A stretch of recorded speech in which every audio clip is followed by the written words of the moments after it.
From the effects of the drug war, and many current and past leaders of that and other Latin American countries now calling for the decriminalization of marijuana as one possible way to mitigate the violence. My next guest has long held that point of view. He's the former Minnesota governor, Navy SEAL, and professional wrestler whose independent political philosophy is eloquently captured in his best-selling Don't Start the Revolution Without Me, just updated and published in paperback. Jesse Ventura joins me. Hi, Geraldo. Great to see you. Great to see you again. So I know you've held the view on decriminalization. Why and how do you support it, and how do you defend it against parents who are so concerned? Well, it's simple. You either read and study history or you're destined to repeat it, Geraldo. We're repeating it. This is the identical same thing to the prohibition of alcohol.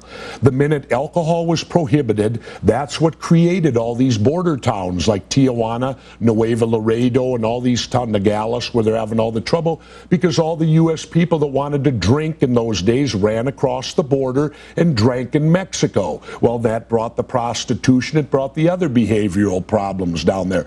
The simple thing is this: when you prohibit something, it doesn't mean it's going away. It just means it's going to be run by criminals now, because it's not above board. Well, the criminals eventually get so wealthy, they become more powerful than the government, which is a great deal of what's happening in Mexico right now. They have more guns, I might add. They get them from the U.S. because it's illegal to own a gun in Mexico.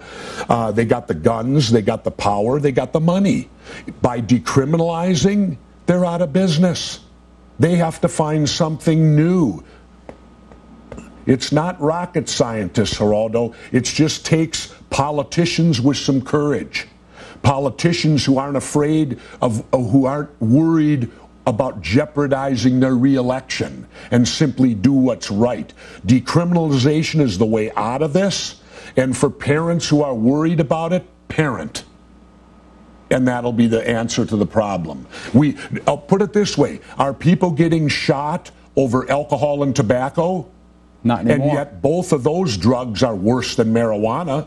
I've never met someone who smokes pot and goes home and beats their wife up. I've met a lot of people that drink and do that. And I myself was an addict to Copenhagen, chewing tobacco.